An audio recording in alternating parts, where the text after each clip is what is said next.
My name is Burke Hedges, author of the best-selling book, The Parable of the Pipeline. I open my book with a story about Pablo and Bruno, who take two very different paths in their quest for financial independence. What you're about to see is the delightful animated story of their adventure. So, sit back, relax, and enjoy the life-changing lessons in The Parable of the Pipeline.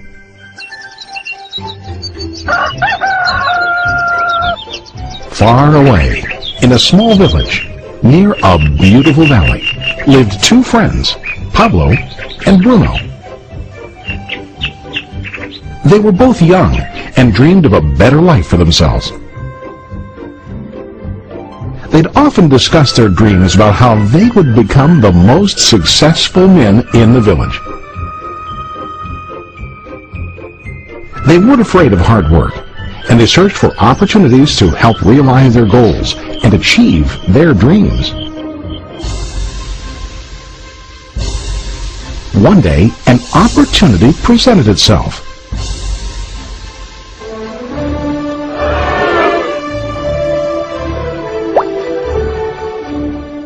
The mayor of the village decided to hire two people to bring water from a spring up on the mountain, across the valley, back down to the village.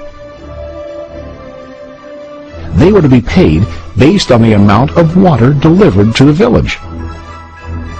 Bruno and Pablo enthusiastically got to work. Every day, from morning till evening, they carried buckets to and from the spring. They worked hard, carrying water to the village. In the evening, they'd return home with their day's wages.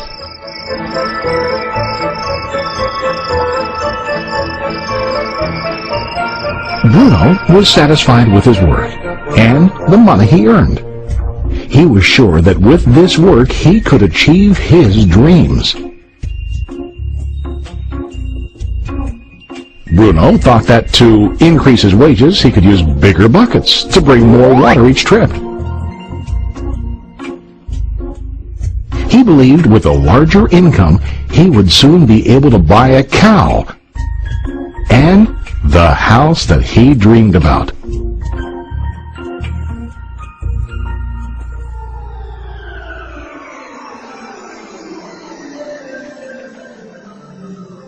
Now Pablo was not satisfied. At the end of the day, his back and hands ached, and he was exhausted.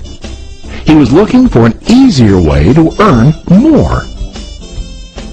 One day an idea occurred to Pablo. He imagined building a pipeline to deliver the water from the mountain spring to the village. With this pipeline, he could get more water to the village without carrying buckets back and forth from the spring to the village. Soon, he got very excited about his idea and began to plan. Pablo, of course, shared his idea with his friend Bruno and asked him to join with him to work on and help build the pipeline. Bruno thought the idea was crazy. All Bruno could think about was what his money could buy today and how to get it quicker. He felt that building a pipeline would slow him down and delay him in achieving his goals. Instead, Bruno got bigger buckets and went more often back and forth, fetching water. He was sure that with this method, he could make more money. Pablo decided to build the pipeline on his own. He understood that it would not be easy to build, and it would take time to complete the pipeline. Pablo knew that it could take several years to finish, but he set his mind on his goal. Every day he worked and carried water like before. But on weekends and during his spare time, he worked hard to dig in the rocky soil and build his pipeline. In the first month, there was little to show for his work.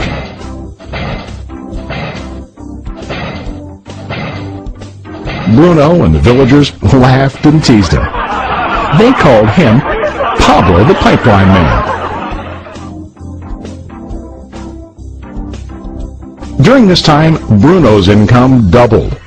He already bought a cow and a bigger house. His lifestyle changed. He now spent time after work in the bar, enjoying his hard-earned wages from delivering water.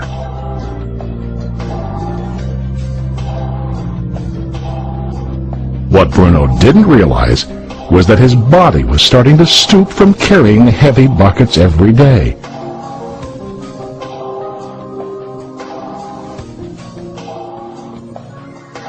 His face looked worn and his body tired. Soon, he began to carry less and less water due to the wear and tear on his body.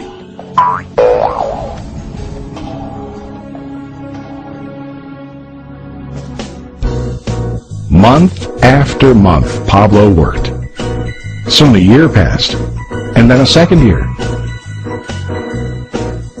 Finally, Pablo finished his pipeline. He now used his pipeline to deliver water to the village instead of carrying buckets. Pablo was now earning more money than ever before. The water continued flowing to the village, while Pablo wasn't working.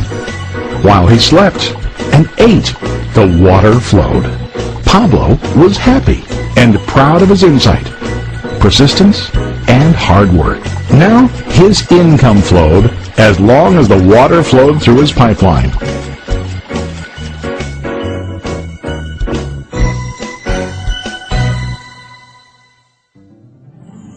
The story of Bruno and Pablo is a reflection of life.